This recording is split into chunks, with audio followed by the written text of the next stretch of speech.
kérdezze. Mert van megoldás, most már harmadszor mondtam. Nézzük akkor a megoldást, mit csinálunk pénzt? És igen, mit csinálunk pénzt? Ez a lényeg az egésznek. Ha most erkölcsi szempontból nézem, tulajdonképpen kicsit ki is fordíthatnám a dolgot, hogy miért kell másra rábíznunk a pénz teremtését, a pénznek a létrehozását. Miért kell nekünk valakit megbízni azzal, hogy hozzon létre a számunkra pénzt, amit nekünk nagyon drágán odaad, hogy még több pénzt adjunk érte, amit mi nem tudunk előállítani, de mi dolgozunk egy életen keresztül, hogy aztán vissza tudjuk fizetni az adósságainkat, hogy ki tudjuk fizetni a számláinkat, a hiteleinket, mindent, és tulajdonképpen csak vesztesei vagyunk ennek a rendszernek. De nem kellene vesztesei lennünk, ha rájönnénk arra, hogy pénzt mi magunk is tudunk teremteni. Mégpedig jobb pénzt, mint amik ezek, mint a mostaniak. Ezt hogyan kell elképzelni? Tehát fogom, és akkor ólomból öntök egy kis formát, és akkor azt mondom rá, hogy innentől kezdve ezzel fizetek? Vagy hogyan lehet ezt akkor kivitelezni? A pénzt úgy is lehetne teremteni, hogy tegyük fel, kéne még egy harmadik személy most. Lehetséges lenne, hogy egy harmadik szemét szerzünk magunkhoz? Tegyük fel, te orvos vagy, jó? Okay. Tegyük fel, hogy te gyógyszerész vagy, jó? És mondjuk én pedig egy polgár vagyok, aki mondjuk sok mindent meg tud csinálni, füvet nyír, tudom én, amire szükség van egy háztartásban. Kézműves, megszereli az ajtókat, valami ilyes, lepucolja az ablakokat, tehát ilyesmi. Tegyük fel, hogy te vagy az orvos, ugye ez egy modell értékű lesz, tehát ezt modellként kell felfogni. Neked van egy tudásod, szaktudásod.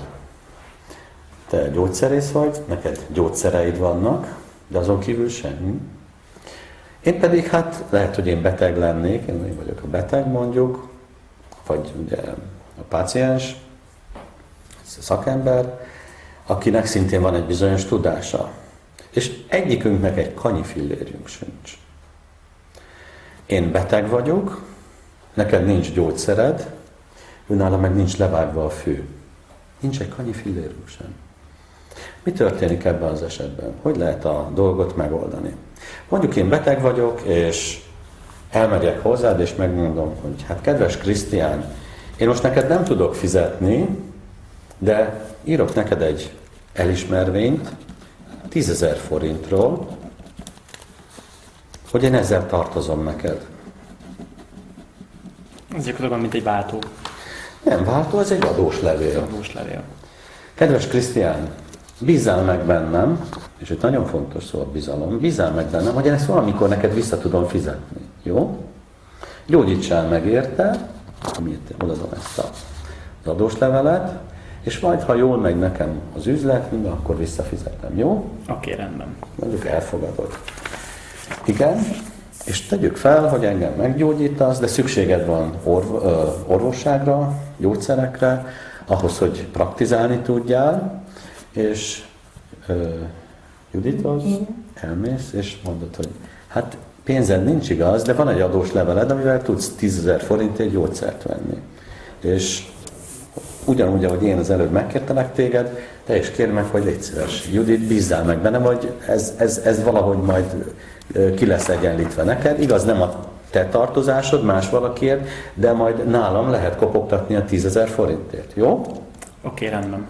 Te pedig kopogtatsz nálam, hogy jó lenne levágni a füvet, jó lenne megpucolni az ablakot, jó lenne nálad a patikában megszerelni, ami elromlott. Igaz, hogy nincs pénzed, de valakinek a tartozását oda tudod nekem adni, és én ezt elfogadom, megszerelem az ajtót, lepucolom az ablakot, levágom a füvet, látom, hát ez az én tartozásom. Hát akkor ki van egyenlítve, megfogom, és megszermisítem az egészet. Nézzük meg, hogy mi történt ebben az esetben.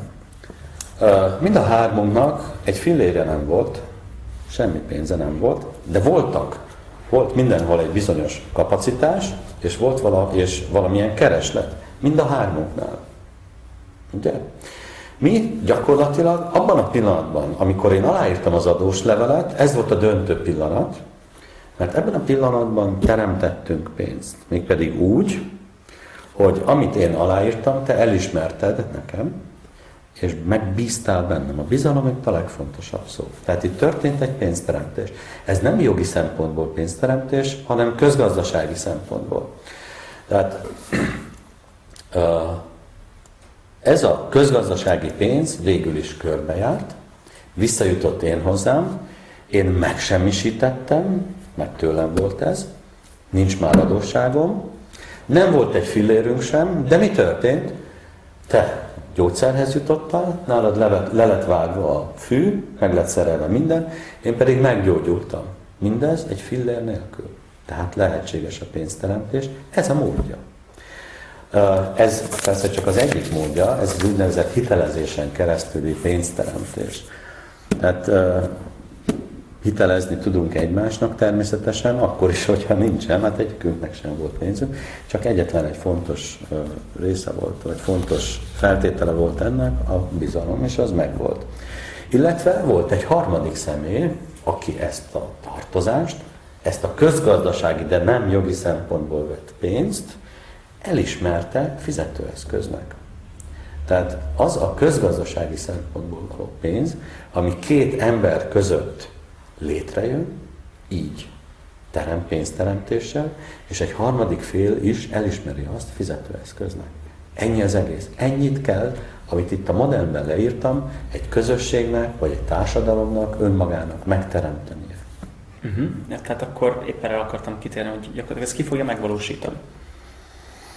Hát a közösségnek magának kell megvalósítania azt, hogy milyen szinten, hogyan, az őtőle függ.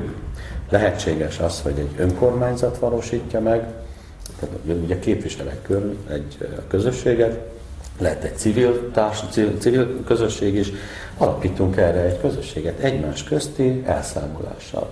Természetesen ez jogilag már lehetséges, ugye ez, amit aláírtunk tartozásként, ezt mi is meg tudjuk csinálni, mindenki meg hozzájut ahhoz, amire szüksége van, amihez kell.